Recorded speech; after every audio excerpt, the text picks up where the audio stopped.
The Adventures of Tom Sawyer by Mark Twain. Chapter 27. Trembling on the Trail. The adventure of the day mightily tormented Tom's dreams that night. 4 times he had his hands on that rich treasure, and 4 times it wasted to nothingness in his fingers as sleep forsook him and wakefulness brought back the hard reality of his misfortune. As he lay in the early morning recalling the incidents of his great adventure, he noticed that they seemed curiously subdued and far away, somewhat as if they had happened in another world, or in a time long gone by. Then it occurred to him that the great adventure itself must be a dream. There was one very strong argument in favor of this idea, namely that the quantity of coin he had seen was too vast to be real. He had never seen as much as $50 in one mass before, and he was like all boys of his age and station in life, in that he imagined that all references to hundreds and thousands were mere fanciful forms of speech, and that no such sums really existed in the world. He never had supposed for a moment that so large a sum as $100 was to be found in actual money in anyone's possession. If his notions of hidden treasure had been analyzed, they would have been found to consist of a handful of real dimes and a bushel of vague, splendid, ungraspable dollars. But the incidents of his adventure grew sensibly sharper and clearer under the attrition of thinking them over, and so he presently found himself leaning to the impression that the thing might not have been a dream after all. This uncertainty must be swept away. He would snatch a hurried breakfast and go and find Huck. Huck was sitting on the gunwale of a flatboat, listlessly dangling his feet in the water and looking very melancholy. Tom concluded to let Huck lead up to the subject. If he did not do it, then the adventure would be proved to have been only a dream. "Hello, Huck." "Hello yourself." Silence for a minute. "Tom, if we'd 'a' left the blamed tools at the dead tree, we'd 'a' got the money." "Oh, ain't it awful?" "'Tain't a dream, then. 'Tain't a dream. Somehow I most wish it was. Dogged if I don't, Huck." "What ain't a dream?" "Oh, that thing yesterday. I been half thinking it was." "Dream? If them stairs hadn't broke down, you'd 'a' seen how much dream it was. I've had dreams enough all night, with that patch-eyed Spanish devil going for me all through 'em. Rot him." "No, not rot him. Find him. Track the money." "Tom, we'll never find him. A feller don't have only one chance for such a pile, and that one's lost. I'd feel mighty shaky if I was to see him anyway." "Well, so'd I, but I'd like to see him anyway. Track him out. To his number 2. "Number 2, yes, that's it. I've been thinking about that, but I can't make nothing out of it. What do you reckon it is?" "I don't know. It's too deep." "Say, Huck, maybe it's the number of a house." "Goody. No, Tom, that ain't it. If it is, it ain't in this one-horse town. There ain't no numbers here." "Well, that's so. Let me think a minute. Here, it's the number of a room in a tavern, you know." "Oh, that's the trick. They ain't only 2 taverns. We can find out quick. You stay here, Huck, till I come." Tom was off at once. He did not care to have Huck's company in public places. He was gone half an hour. He found that in the best tavern, number 2 had long been occupied by a young lawyer, and was still so occupied. In the less ostentatious house, number 2 was a mystery. The tavern-keeper's young son said it was kept locked all the time, and he never saw anybody go into it or come out of it except at night. He did not know any particular reason for this state of things, had some little curiosity, but it was rather feeble, had made the most of the mystery by entertaining himself with the idea that the room was haunted, had noticed that there was a light in there the night before. "That's what I've found out, Huck. I reckon that's the very number 2 we're after." "I reckon it is, Tom. Now, what you going to do?" "Let me think." Tom thought a long time. Then he said, "I'll tell you. The back door of that number 2 is the door that comes out into the little close alley between the tavern and the old rattle-trap of a brick store. Now, you get hold of all the door keys you can find, and I'll nip all of Auntie's, and the first dark night we'll go there and try 'em. And mind you, keep a lookout for Injun Joe, because he said he was going to drop into town and spy around once more for a chance to get his revenge. If you see him, you just follow him, and if he don't go to that number 2, that ain't the place." "Lordy, I don't want to follow him by myself." "Why, it'll be a night, sure. He might never see you. and if he did, maybe he'd never think anything. Well, if it's pretty dark, I reckon I'll track him. I don't know. I'll try. You bet I'll follow him if it's dark, Huck. Why, he might have found out he couldn't get his revenge and be going right after that money. It's so, Tom, it's so. I'll follow him. I will, by jingoes. Now you're talking. Don't you ever weaken, Huck, and I won't. End of Chapter 27. Chapter 28. In the Lair of Injun Joe. That night Tom and Huck were ready for their adventure.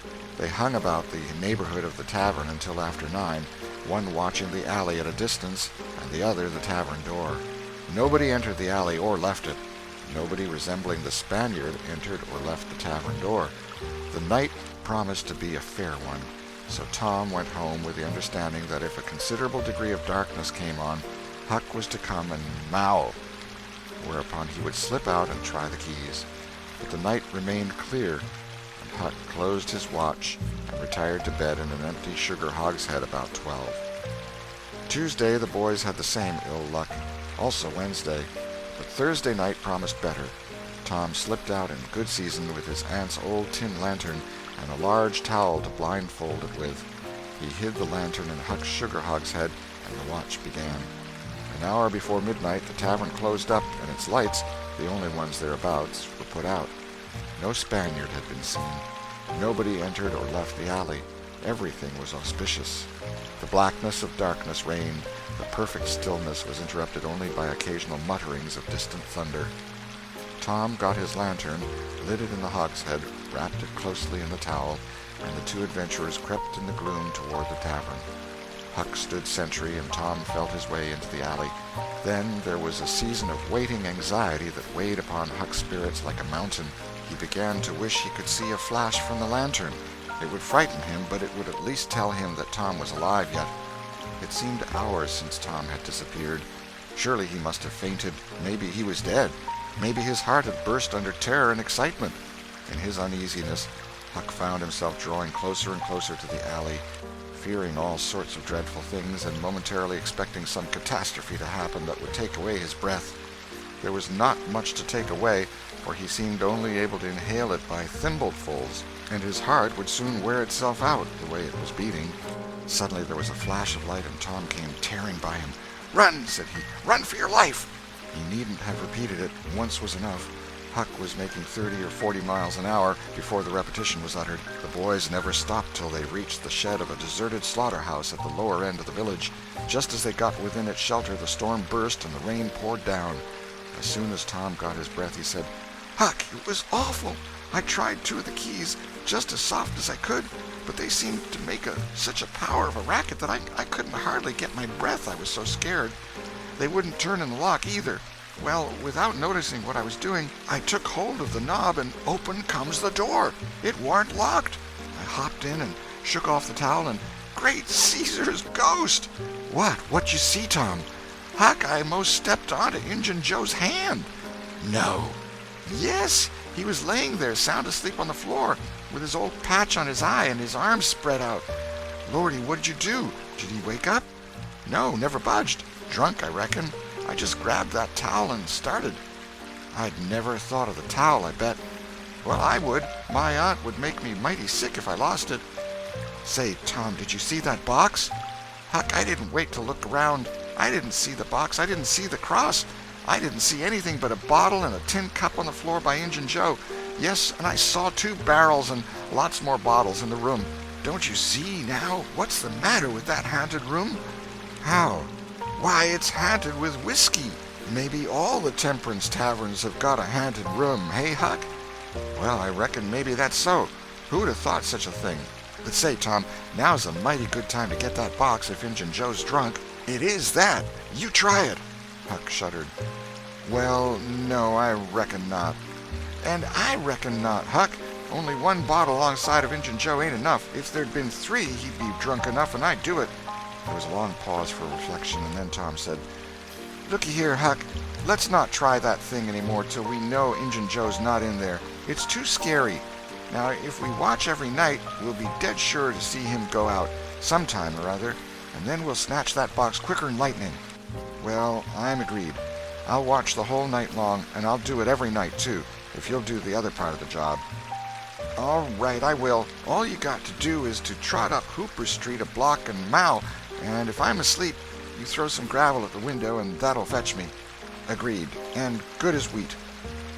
Now, Huck, the storm's over, and I'll go home. It'll begin to be daylight in a couple hours. You go back and watch that long, will you? I said I would, Tom, and I will.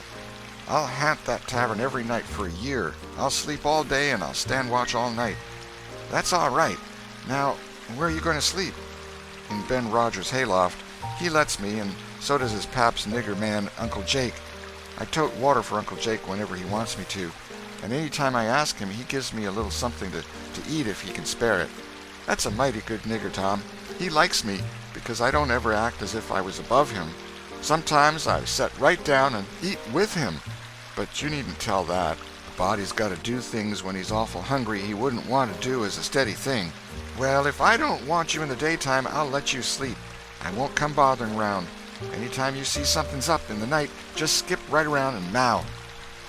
End of Chapter 28. Chapter 29. Huck Saves the Widow. The first thing Tom heard on Friday morning was a glad piece of news. Judge Thatcher's family had come back to town the night before. Both Injun Joe and the treasure sank into secondary importance for a moment, and Becky took the chief place in the boy's interest. He saw her, and they had an exhausting good time playing High Spy and Gully Keeper with a crowd of their schoolmates. The day was completed and crowned in a peculiarly satisfactory way. Becky teased her mother to appoint the next day for the long-promised and long-delayed picnic, and she consented. The child's delight was boundless, and Tom's not more moderate. The invitations were sent out before sunset, and straightway the young folks of the village were thrown into a fever of preparation and pleasurable anticipation. Tom's excitement enabled him to keep awake until a pretty late hour, and he had good hopes of hearing Huck's mow and of having his treasure to astonish Becky and the picnickers with next day. But he was disappointed. No signal came that night. Morning came eventually, and by 10 or 11 o'clock a giddy and rollicking company were gathered at Judge Thatcher's, and everything was ready for a start. It was not the custom for elderly people to mar picnics with their presence. The children were considered safe enough under the wings of a few young ladies of 18 and a few young gentlemen of 23 or thereabouts. The old steam ferry boat was chartered for the occasion. Presently the gay throng filed up the main street laden with provision baskets. Sid was sick and had to miss the fun. Mary remained at home to entertain him. The last thing Mrs. Thatcher said to Becky was, "You'll not get back till late. Perhaps you'd better stay all night with some of the girls that live near the ferry landing, child." "Then I'll stay with Susie Harper, Mama." "Very well. And mind and behave yourself, and don't be any trouble." Presently, as they tripped along, Tom said to Becky, "Say, I'll tell you what we'll do. Instead of going to Joe Harper's, we'll climb right up the hill and stop at the Widow Douglas's. She'll have ice cream. She has it most every day. Dead loads of it. And she'll be awful glad to have us." "Oh, that will be fun." Then Becky reflected a moment and said, "But what will Mama say?" "Well, how she'll ever know." The girl turned the idea over in her mind and said reluctantly, "I reckon it's wrong, but—" "But shucks, your mother won't know, and so what's the harm? All she wants is that you'll be safe, and I bet you she'd have said go there if she'd have thought about it. I know she would." The Widow Douglas's splendid hospitality was a tempting bait. It and Tom's persuasions presently carried the day, so it was decided to say nothing to anybody about the night's program. Presently it occurred to Tom that maybe Huck might come in this very night and give the signal. The thought took a deal of the spirit out of his anticipation. Still, he could not bear to give up the fun at Widow Douglas's, and why should he give it up, he reasoned. The signal did not come the night before, so why should it be any more likely to come tonight? The sure fun of the evening outweighed the uncertain treasure, and, boylike, he determined to yield to the stronger inclination and not allow himself to think of the box of money another time that day. 3 miles below town, the ferry boat stopped at the mouth of the woody hollow and tied up. The crowd swarmed ashore, and soon the forest distances and craggy heights echoed far and near with shoutings and laughter. All the different ways of getting hot and tired were gone through with, and by the rovers straggled back to camp, fortified with responsible appetites, and then the destruction of the good things began. After the feast, there was a refreshing season of rest and chat in the shade of spreading oaks. By and by somebody shouted, "Who's ready for the cave?" Everybody was. Bundles of candles were procured, and straightway there was a general scamper up the hill. The mouth of the cave was up the hillside, an opening shaped like a letter A. Its massive oaken door stood unbarred. Within was a small chamber, chilly as an ice-house, and walled by nature with solid limestone that was dewy with a cold sweat.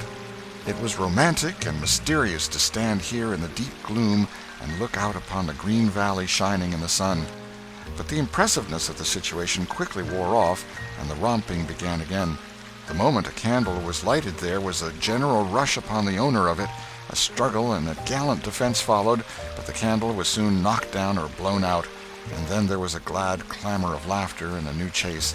But all things have an end. By and by the procession went filing down the steep descent of the main avenue, the flickering rank of lights dimly revealing the lofty walls of rock almost to their point of junction 60 feet overhead. This main avenue was not more than 8 or 10 feet wide. Every few steps other lofty and still narrower crevices branched from it on either hand, for McDougal's cave was but a vast labyrinth of crooked aisles that ran into each other and out again and led nowhere. It was said that one might wander days and nights together through its intricate tangle of rifts and chasms and never find the end of the cave, and that he might go down and still down into the earth, and it was just the same, labyrinth underneath labyrinth, and no end to any of them. No man knew the cave. That was an impossible thing.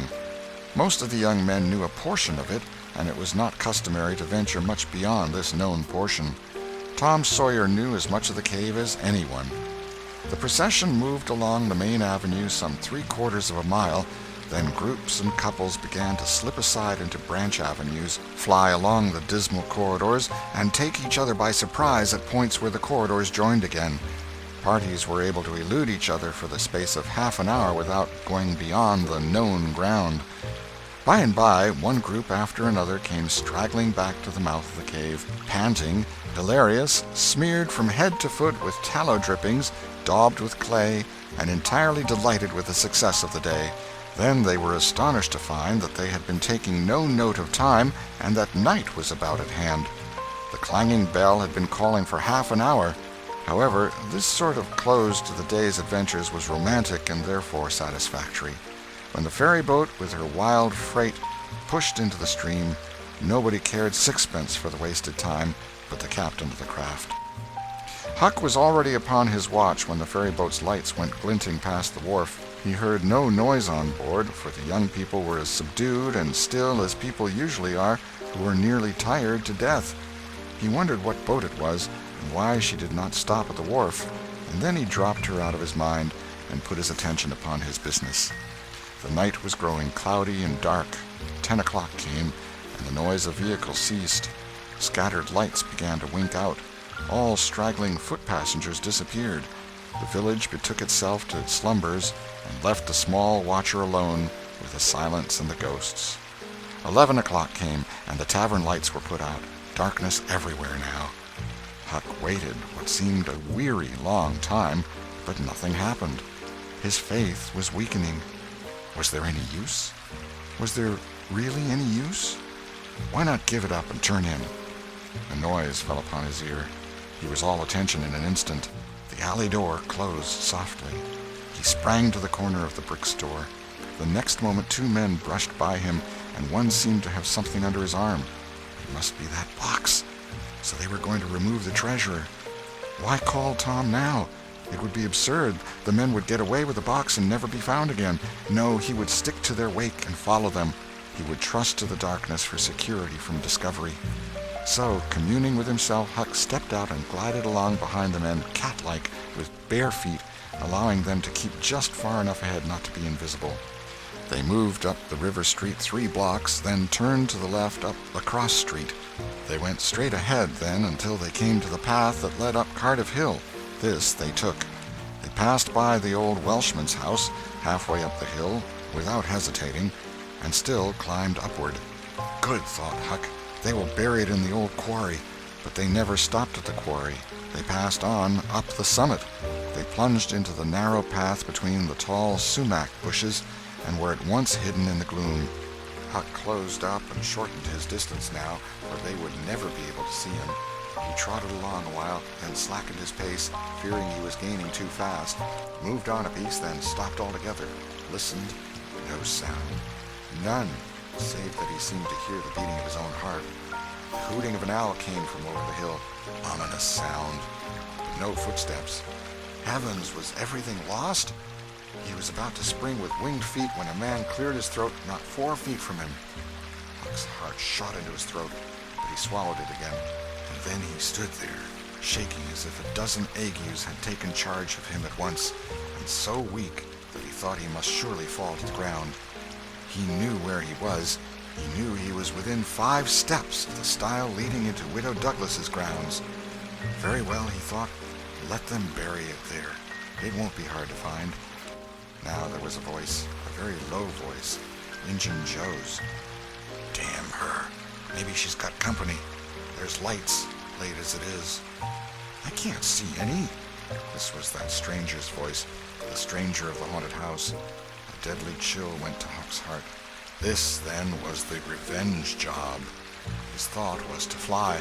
Then he remembered that the Widow Douglas had been kind to him more than once, and maybe these men were going to murder her.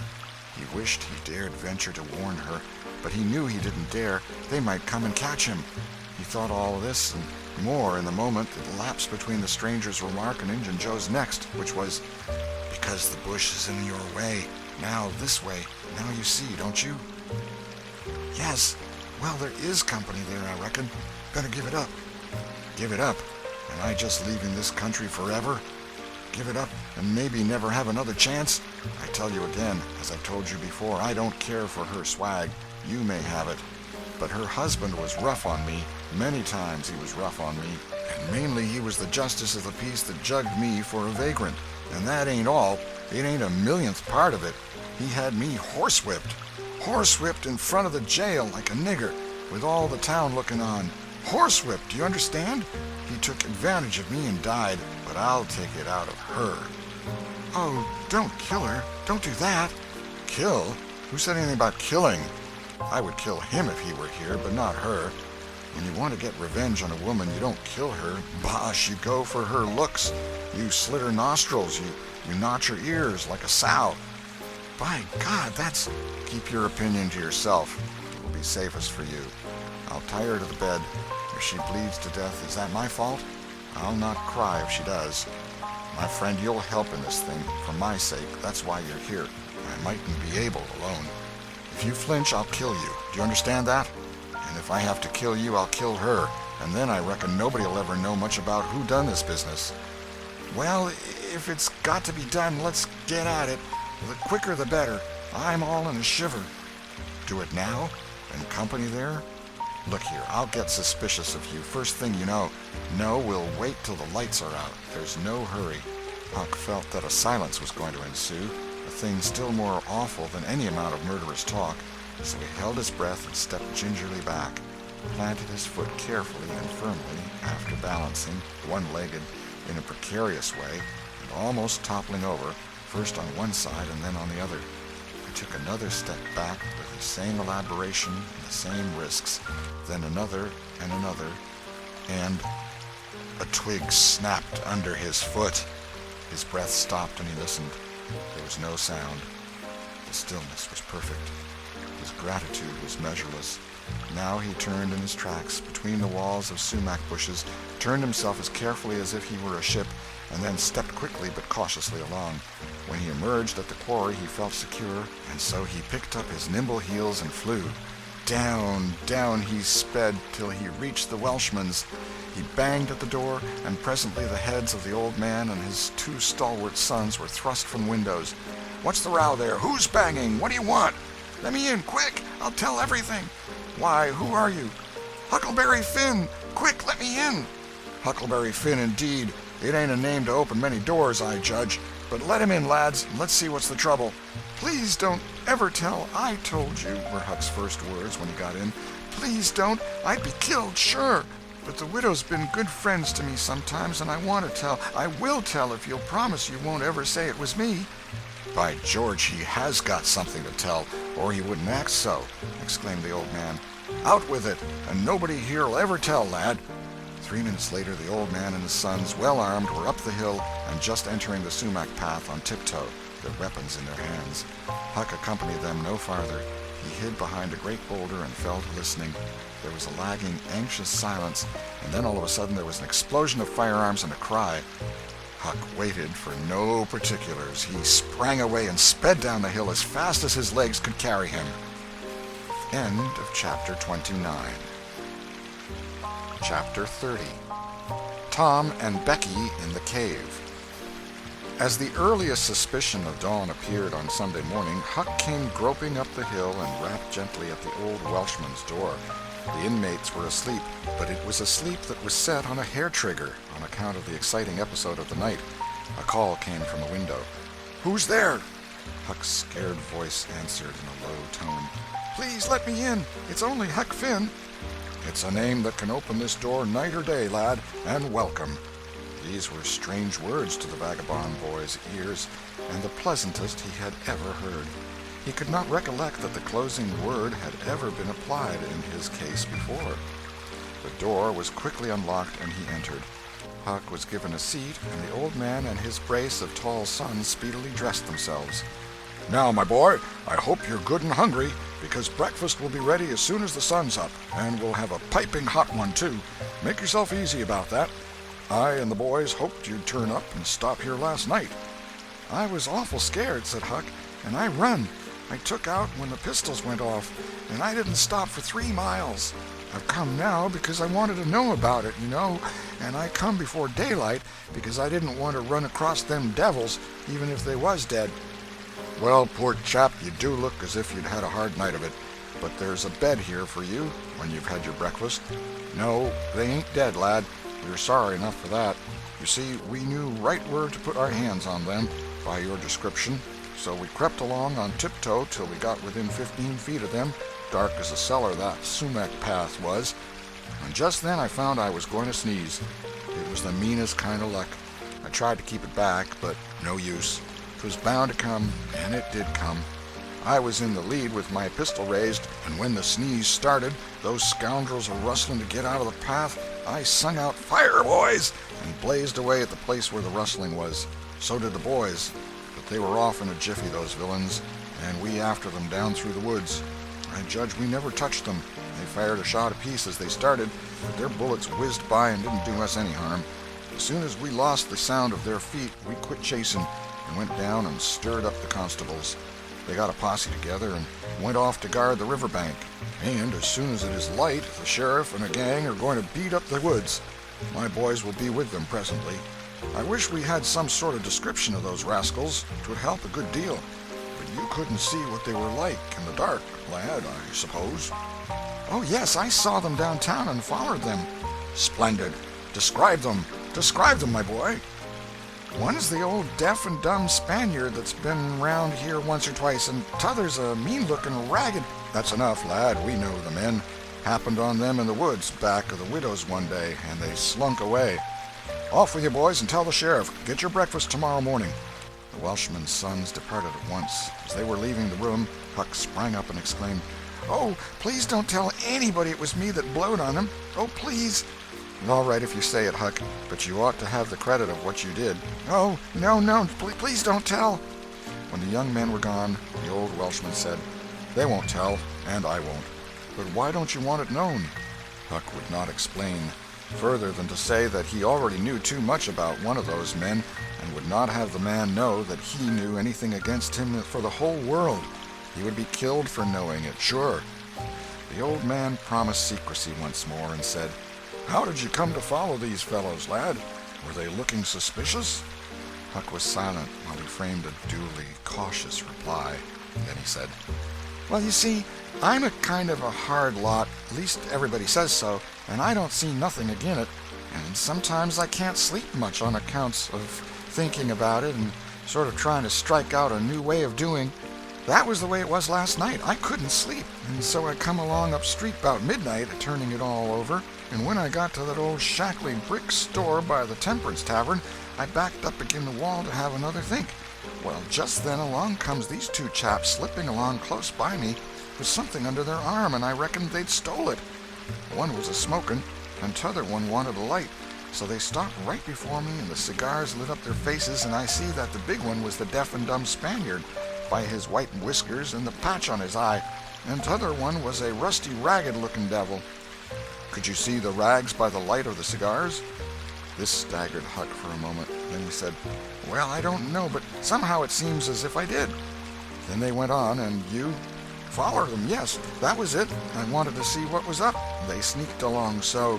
I dogged them to the widder's stile, and stood in the dark and heard the ragged one beg for the widder, and the Spaniard swear he'd spile her looks, just as I told you in your two. What? The deaf and dumb man said all that? Huck had made another terrible mistake. He was trying his best to keep the old man from getting the faintest hint of who the Spaniard might be, and yet his tongue seemed determined to get him into trouble in spite of all he could do. He made several efforts to creep out of his scrape, but the old man's eye was upon him, and he made blunder after blunder. Presently the Welshman said, "My boy, don't be afraid of me. I wouldn't hurt a hair of your head for all the world. No, I'd protect you. I'd protect you. This Spaniard is not deaf and dumb. You've let that slip without intending it. You can't cover that up now. You know something about that Spaniard that you want to keep dark. Now trust me. Tell me what it is, and trust me, I won't betray you." Huck looked into the old man's honest eyes a moment, then bent over and whispered in his ear, "'Tain't a Spaniard. It's Injun Joe." The Welshman almost jumped out of his chair. In a moment he said, "It's all plain enough now. When you talked about notching ears and slitting noses, I judged that was your own embellishment, because white men don't take that sort of revenge. But an Injun, that's a different matter altogether." During breakfast the talk went on, and in the course of it the old man said that the last thing which he and his sons had done before going to bed was to get a lantern and examine the stile and its vicinity for marks of blood. They found none, but captured a bulky bundle of what? If the words had been lightning, they could not have leapt with a more stunning suddenness from Huck's blanched lips. His eyes were staring wide now, and his breath suspended, waiting for the answer. The Welshman started, stared in return 3 seconds, 5 seconds, 10, then replied, "Of burglar's tools. Why, what's the matter with you?" Huck sank back, panting gently but deeply, unutterably grateful. The Welshman eyed him gravely, curiously, and presently said, "Yes, burglar's tools. That appears to relieve you a good deal. But what did give you that turn? What were you expecting we'd found?" Huck was in a close place.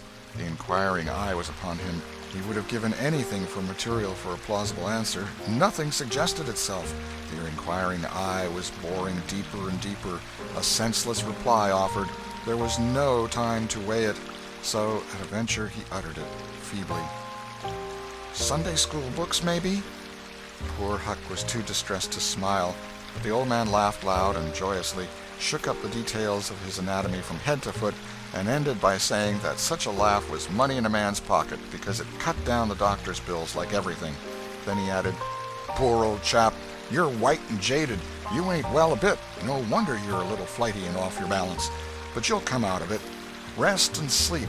Catch you up all right, I hope." Huck was irritated to think he had been such a goose and betrayed such a suspicious excitement, for he had dropped the idea that the parcel brought from the tavern was the treasure as soon as he had heard the talk at the widow's stile. He had only thought it was not the treasure, however. He had not known that it wasn't, and so the suggestion of a captured bundle was too much for his self-possession. But on the whole he felt glad the little episode had happened, for now he knew beyond all question that that bundle was not the bundle, and so his mind was at rest and exceedingly comfortable. In fact, everything seemed to be drifting just in the right direction now. The treasurer must be still in number 2. The men would be captured and jailed that day, and he and Tom could seize the gold that night without any trouble or any fear of interruption. Just as breakfast was completed, there was a knock at the door. Huck jumped for a hiding place, for he had no mind to be connected even remotely with the late event. The Welshman admitted several ladies and gentlemen, among them the widow Douglas, and noticed that groups of citizens were climbing up the hill to stare at the stile, so the news had spread. The Welshman had to tell the story of the night to the visitors. The widow's gratitude for her preservation was outspoken. "Don't say a word about it, madam. There's another that you're more beholden to than you are to me and my boys, maybe, but he don't allow me to tell his name. We wouldn't have been there but for him." Of course, this excited a curiosity so vast that it almost belittled the main matter, but the Welshman allowed it to eat into the vitals of his visitors, and through them be transmitted to the whole town, for he refused to part with his secret. When all else had been learned, the widow said, "I went to sleep reading in bed and slept straight through all that noise. Why didn't you come and wake me?" "We judged it weren't worth while. Those fellows weren't likely to come again.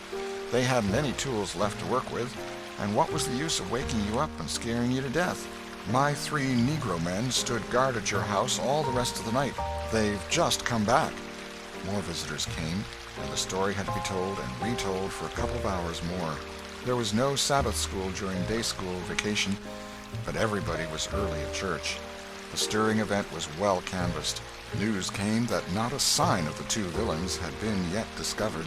When the sermon was finished, Judge Thatcher's wife dropped alongside of Mrs. Harper as she moved down the aisle with the crowd and said, "Is my Becky going to sleep all day? I just expected she would be tired to death." "Your Becky?" "Yes," with a startled look. "Didn't she stay with you last night?" "Why, no." Mrs. Thatcher turned pale and sank into a pew, just as Aunt Polly, talking briskly with a friend, passed by. Aunt Polly said, "Good morning, Mrs. Thatcher. Good morning, Mrs. Harper. I've got a boy that's turned up missing. I reckon my Tom stayed at your house last night, one of you, and now he's afraid to come to church. I've got to settle with him." Mrs. Thatcher shook her head feebly and turned paler than ever. "He didn't stay with us," said Mrs. Harper, beginning to look uneasy. A marked anxiety came into Aunt Polly's face. "Joe Harper, have you seen my Tom this morning?" "No, ma'am." "When did you see him last?" Joe tried to remember, but was not sure he could say. The people had stopped moving out of church. Whispers passed along, and a boding uneasiness took possession of every countenance. Children were anxiously questioned, and young teachers. They all said they had not noticed whether Tom and Becky were on board the ferry boat on the homeward trip. It was dark. No one thought of inquiring if anyone was missing. One young man finally blurted out his fear that they were still in the cave. Mrs. Thatcher swooned away. Aunt Polly fell to crying and wringing her hands. The alarm swept from lip to lip, from group to group, from street to street, and within 5 minutes the bells were wildly clanging and the whole town was up. The Cardiff Hill episode sank into instant insignificance. The burglars were forgotten, horses were saddled, skiffs were manned, the ferry boat ordered out, and before the horror was half an hour old, 200 men were pouring down high road and river toward the cave. All the long afternoon the village seemed empty and dead. Many women visited Aunt Polly and Mrs. Thatcher and tried to comfort them. They cried with them, too, and that was still better than words. All the tedious night the town waited for news. But when the morning dawned at last, all the word that came was, "Send more candles and send food." Mrs. Thatcher was almost crazed, and Aunt Polly also. Judge Thatcher sent messages of hope and encouragement from the cave, but they conveyed no real cheer. The old Welshman came home toward daylight, spattered with candle grease, smeared with clay, and almost worn out. He found Huck still in the bed that had been provided for him, and delirious with fever. The physicians were all at the cave, so the widow Douglas came and took charge of the patient. She said she would do her best by him, because whether he was good, bad, or indifferent, he was the Lord's, and nothing that was the Lord's was a thing to be neglected. The Welshman said Huck had good spots in him, and the widow said, "You can depend on it. That's the Lord's mark. He don't leave it off. He never does. Puts it somewhere on every creature that comes from his hands." Early in the forenoon, parties of jaded men began to straggle into the village, but the strongest of the citizens continued searching. All the news that could be gained was that remotenesses of the cavern were being ransacked that had never been visited before, that every corner and crevice was going to be thoroughly searched, that wherever one wandered through the maze of passages, lights were to be seen flitting hither and thither in the distance, and shoutings and pistol shots sent their hollow reverberations to the ear down the somber aisles. In one place, far from the section usually traversed by tourists, the names Becky and Tom had been found traced upon the rocky wall with candle smoke, and near at hand a grease-soiled bit of ribbon. Mrs. Thatcher recognized the ribbon and cried over it. She said it was the last relic she would ever have of her child, and that no other memorial of her could ever be so precious, because this one parted latest from the living body before the awful death came. Some said that now and then in the cave a faraway speck of light would glimmer, and then a glorious shout would burst forth, and a score of men go trooping down the echoing aisle, and then a sickening disappointment always followed. The children were not there. It was only a searcher's light. 3 dreadful days and nights dragged their tedious hours along, and the village sank into a hopeless stupor. No one had heart for anything. The accidental discovery just made, that the proprietor of the Temperance Tavern kept liquor on his premises, scarcely fluttered the public pulse, tremendous as the fact was. In a lucid interval, Huck feebly led up to the subject of taverns, and finally asked, dimly dreading the worst, if anything had been discovered at the Temperance Tavern since he had been ill. "Yes," said the widow. Huck started up in bed, wild-eyed. "What? What was it?" "Liquor, and the place has been shut up. Lie down, child. What a turn you did give me. Only tell me just one thing, only just one, please. Was it Tom Sawyer that found it?" The widow burst into tears. "Hush, hush, child, hush. I've told you before, you must not talk. You are very, very sick." Then nothing but liquor had been found. There would have been a great powwow if it had been the gold. So the treasure was gone forever. Gone forever. But what could she be crying about? Curious that she should cry? These thoughts worked their dim way through Huck's mind, and under the weariness they gave him, he fell asleep. The widow said to herself, "There, he's asleep, poor wreck. Tom Sawyer find it. Pity but somebody could find Tom Sawyer.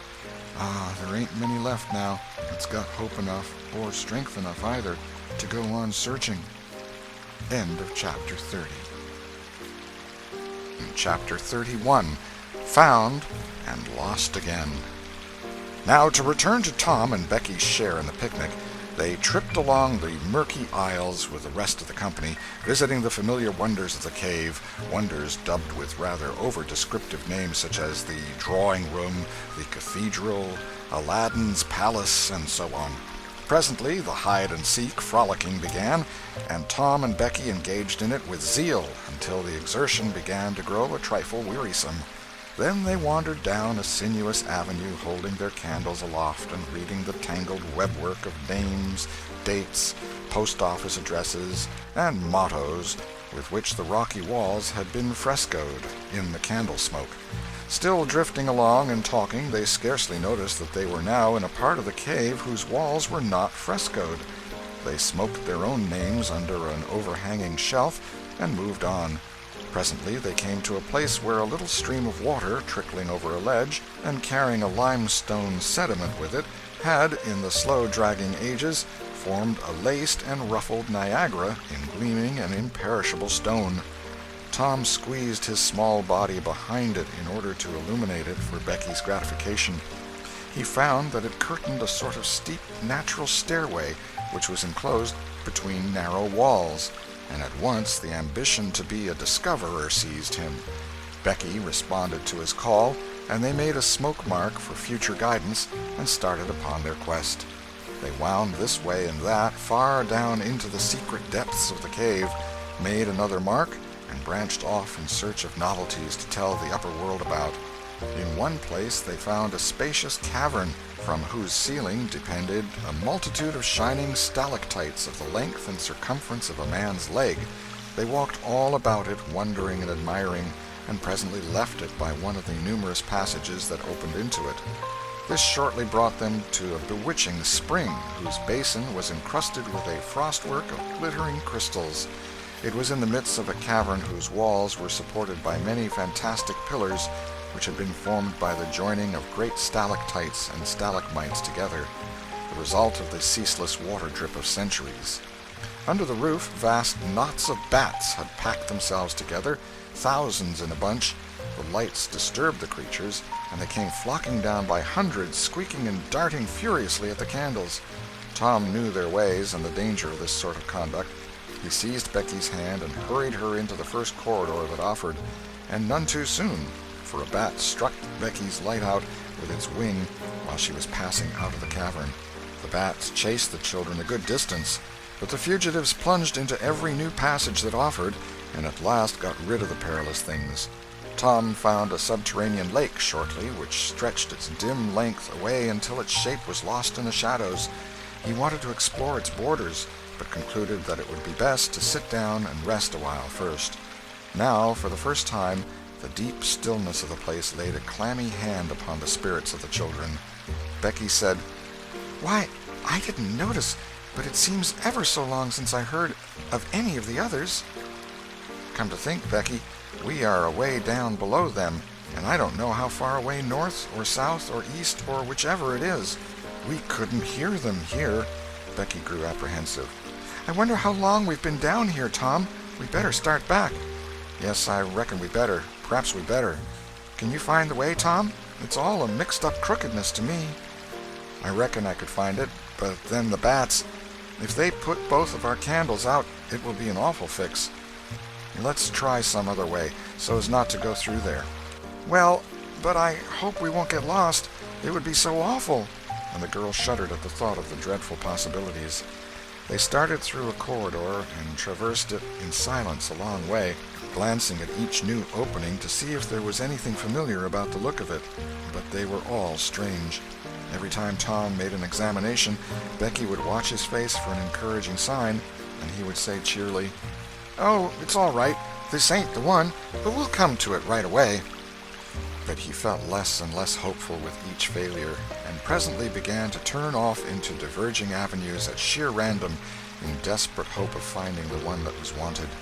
He still said it was all right, but there was such a leaden dread at his heart that the words had lost their ring and sounded just as if he had said, "All is lost." Becky clung to his side in an anguish of fear and tried hard to keep back the tears, but they would come. At last she said, "Oh, Tom, never mind the bats. Let's go back that way. We seem to get worse and worse off all the time." Tom stopped. "Listen," said he. Profound silence. Silence so deep that even their breathings were conspicuous in the hush. Tom shouted. The call went echoing down the empty aisles and died out in the distance in a faint sound that resembled a ripple of mocking laughter. "Oh, don't do it again, Tom. It is too horrid," said Becky. "It is horrid, but I better, Becky. They might hear us, you know." And he shouted again. The might was even a chillier horror than the ghostly laughter. It so confessed a perishing hope. The children stood still and listened, but there was no result. Tom turned upon the back track at once and hurried his steps. It was but a little while before a certain indecision in his manner revealed another fearful fact to Becky. He could not find his way back. "Oh, Tom, you didn't make any marks." "Becky, I was such a fool, such a fool. I never thought we might want to come back. No, I can't find the way. It's all mixed up. Tom, we're lost. We're lost. We never can get out of this awful place. Oh, why did we ever leave the others?" She sank to the ground and burst into such a frenzy of crying that Tom was appalled with the idea that she might die or lose her reason. He sat down by her and put his arms around her. She buried her face in his bosom. She clung to him. She poured out her terrors, her unavailing regrets, and the far echoes turned them all to jeering laughter. Tom begged her to pluck up hope again, and she said she could not. He fell to blaming and abusing himself for getting her into this miserable situation, and this had a better effect. She said she would try to hope again. She would get up and follow wherever he might lead, if only he would not talk like that any more, for he was no more to blame than she said. so they moved on again aimlessly, simply at random. All they could do was to move, keep moving. For a little while, hope made a show of reviving, not with any reason to back it, but only because it is its nature to revive when the spring has not been taken out of it by age and familiarity with failure. By and by Tom took Becky's candle and blew it out. This economy meant so much. Words were not needed. Becky understood, and her hope died again. She knew that Tom had a whole candle and 3 or 4 pieces in his pockets, yet he must economize. By and by fatigue began to assert its claims. The children tried to pay no attention, for it was dreadful to think of sitting down when time was grown to be so precious.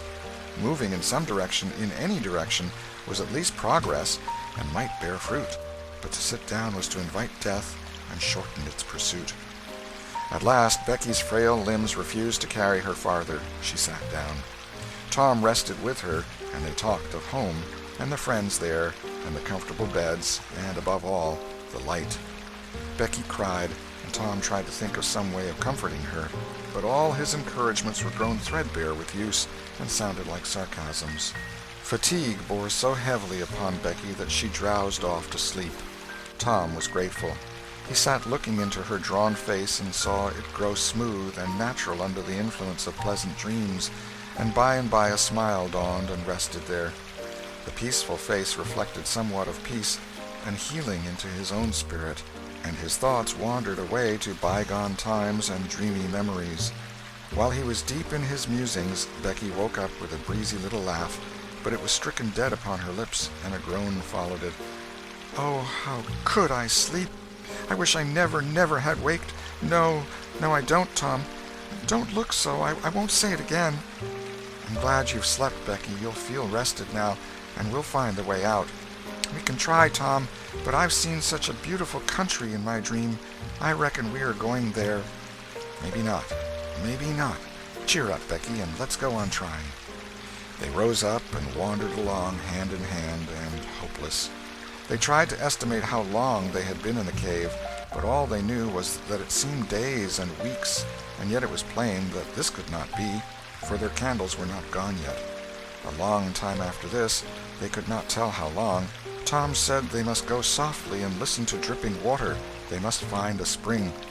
They found one presently, and Tom said it was time to rest again. Both were cruelly tired, yet Becky said she thought she could go on a little farther. She was surprised to hear Tom dissent. She could not understand it. They sat down, and Tom fastened his candle to the wall in front of them with some clay. Thought was soon busy. Nothing was said for some time. Then Becky broke the silence. "Tom, I'm so hungry." Tom took something out of his pocket. "Do you remember this?" said he. Becky almost smiled. "It's our wedding cake, Tom." "Yes, I wish it was as big as a barrel, for it's all we've got." "I saved it from the picnic for us to dream on, Tom, the way grown-up people do with wedding cake, but it'll be our—" She dropped the sentence where it was. Tom divided the cake, and Becky ate with good appetite, while Tom nibbled at his moiety. There was abundance of cold water to finish the feast with. By and by Becky suggested that they move on again. Tom was silent a moment, then he said, "Becky, can you bear it if I tell you something?" Becky's face paled, but she thought she could. "Well then, Becky, we must stay here where there's water to drink. That little piece is our last candle." Becky gave loose to tears and wailings. Tom did what he could to comfort her, but with little effect.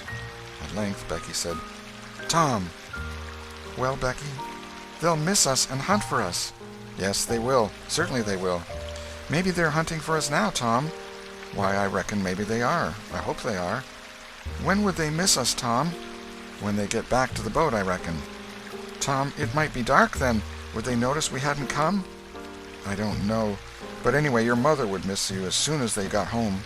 A frightened look in Becky's face brought Tom to his senses, and he saw that he had made a blunder. Becky was not to have gone home that night. The children became silent and thoughtful. In a moment a new burst of grief from Becky showed Tom that the thing in his mind had struck hers also, that the Sabbath morning might be half spent before Mrs. Thatcher discovered that Becky was not at Mrs. Harper's. The children fastened their eyes upon their bit of candle and watched it melt slowly and pitilessly away, saw the half-inch of wick stand alone at last, saw the feeble flame rise and fall, climb the thin column of smoke, linger at its top a moment, and then the horror of utter darkness reigned. How long afterward it was that Becky came to a slow consciousness that she was crying in Tom's arms, neither could tell. All that they knew was that, after what seemed a mighty stretch of time, both awoke out of a dead stupor of sleep and resumed their miseries once more. Tom said it might be Sunday now, maybe Monday. He tried to get Becky to talk, but her sorrows were too oppressive. All her hopes were gone.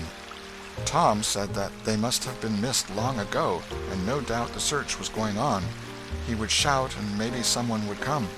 He tried it, but in the darkness the distant echo sounded so hideously that he tried it no more. The hours wasted away, and hunger came to torment the captives again. A portion of Tom's half of the cake was left. They divided and ate it, but they seemed hungrier than before. The poor morsel of food only whetted desire. By and by Tom said, "Shh! Did you hear that?" Both held their breath and listened. There was a sound like the faintest far-off shout. Instantly Tom answered it, and leading Becky by the hand, started groping down the corridor in its direction. Presently he listened again. Again the sound was heard, and apparently a little nearer. "It's them," said Tom. "They're coming. Come along, Becky. We're all right now." The joy of the prisoners was almost overwhelming. Their speed was slow, however, because pitfalls were somewhat common and had to be guarded against. They shortly came to one and had to stop. It might be 3 feet deep, it might be 100. There was no passing it at any rate. Tom got down on his breast and reached as far down as he could. No bottom. They must stay there and wait until the searchers came. They listened. Evidently the distant shoutings were growing more distant. A moment or two more, and they had gone altogether. The heart-sinking misery of it. Tom whooped until he was hoarse, but it was of no use. He talked hopefully to Becky, but an age of anxious waiting passed, and no sounds came again. The children groped their way back to the spring. The weary time dragged on. They slept again and awoke famished and woe-stricken. Tom believed it must be Tuesday by this time. Now an idea struck him. There were some side passages near at hand. It would be better to explore some of these than bear the weight of the heavy time in idleness. He took a kite line from his pocket, tied it to a projection, and he and Becky started, Tom in the lead, unwinding the line as he groped along. At the end of 20 paces, the corridor ended in a jumping-off place. Tom got down on his knees and felt below, and then as far around the corner as he could reach with his hands conveniently. He made an effort to stretch yet a little farther to the right, and at that moment, not 20 yards away, a human hand holding a candle appeared from behind a rock. Tom lifted up a glorious shout, and instantly that hand was followed by the body it belonged to. Injun Joe's! Tom was paralyzed. He could not move. He was vastly gratified the next moment to see the Spaniard take to his heels and get himself out of sight. Tom wondered that Joe had not recognized his voice and come over and killed him for testifying in court. But the echoes must have disguised the voice. Without doubt that was it, he reasoned. Tom's fright weakened every muscle in his body. He said to himself that if he had strength enough to get back to the spring he would stay there, and nothing should tempt him to run the risk of meeting Injun Joe again. He was careful to keep from Becky what it was he had seen. He told her he had only shouted for luck. But hunger and wretchedness rise superior to fears in the long run. Another tedious wait at the spring and another long sleep brought changes. The children awoke tortured with a raging hunger. Tom believed that it must be Wednesday or Thursday or even Friday or Saturday now, and that the search had been given over. He proposed to explore another passage. He felt willing to risk Injun Joe and all other terrors. But Becky was very weak. She had sunk into a dreary apathy and would not be roused. She said she would wait, now, where she was, and die. It would not be long. She told Tom to go with his kite line and explore if he chose, but she implored him to come back every little while and speak to her, and she made him promise that when the awful time came he would stay by her and hold her hand until all was over. Tom kissed her with a choking sensation in his throat, and made a show of being confident of finding the searchers or an escape from the cave. Then he took the kite line in his hand and went groping down one of the passages on his hands and knees, distressed with hunger and sick with bodings of coming doom. End of Chapter 31. Chapter 32. Turn out! They're found! Tuesday afternoon came and waned to the twilight. The village of St. Petersburg still mourned. The lost children had not been found.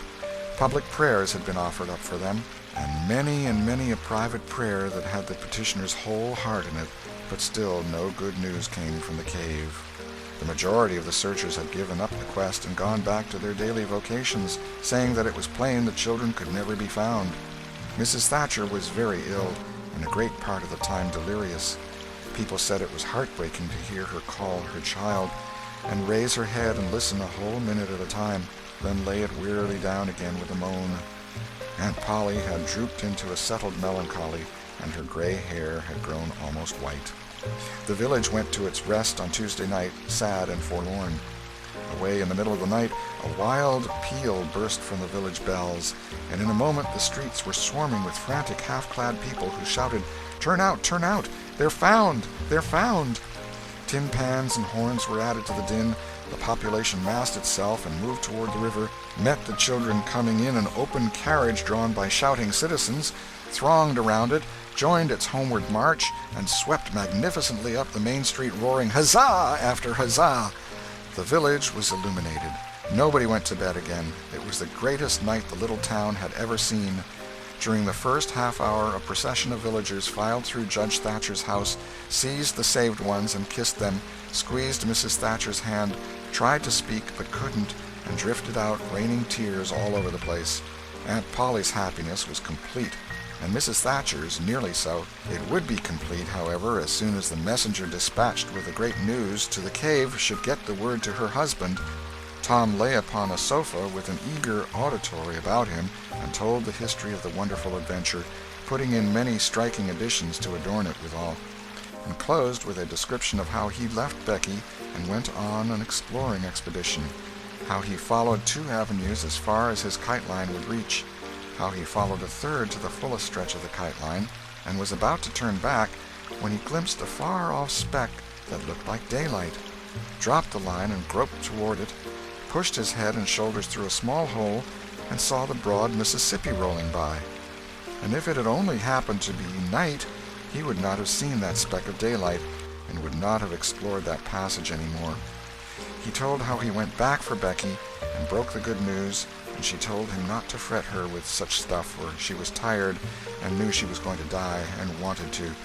He described how he labored with her and convinced her, and how she almost died for joy when she had groped to where she actually saw the blue speck of daylight, how he pushed his way out at the hole and then helped her out, how they sat there and cried for gladness, how some men came along in a skiff, and Tom hailed them and told them their situation and their famished condition, how the men didn't believe the wild tale at first, because, said they, you are 5 miles down the river below the valley the cave is in.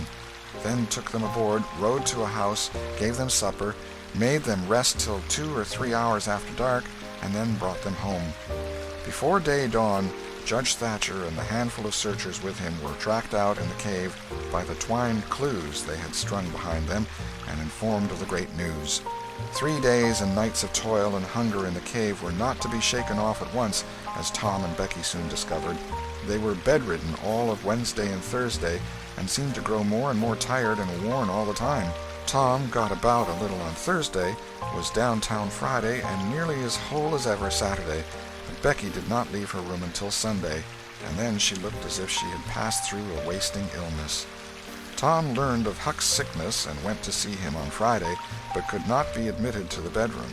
Neither could he on Saturday or Sunday. He was admitted daily after that, but was warned to keep still about his adventure and introduce no exciting topic. The widow Douglas stayed by to see that he obeyed. At home, Tom learned of the Cardiff Hill event, also that the ragged man's body had eventually been found in the river near the ferry landing. He had been drowned while trying to escape, perhaps. About a fortnight after Tom's rescue from the cave, he started off to visit Huck, who had grown plenty strong enough now to hear exciting talk, and Tom had some that would interest him, he thought. Judge Thatcher's house was on Tom's way, and he stopped to see Becky. The judge and some friends set Tom to talking, and someone asked him ironically if he wouldn't like to go to the cave again. Tom said he thought he wouldn't mind it. The judge said, "Well, there are others just like you, Tom. I've not the least doubt. But we have taken care of that. Nobody will get lost in that cave any more." "Why?" "Because I had its big door sheathed with boiler iron 2 weeks ago, and triple locked, and I've got the keys." Tom turned as white as a sheet. "What's the matter, boy? Here, run somebody. Fetch a glass of water." The water was brought and thrown into Tom's face. "Ah, now you're all right. What was the matter with you, Tom?" "Oh, Judge, Injun Joe's in the cave." End of chapter 32.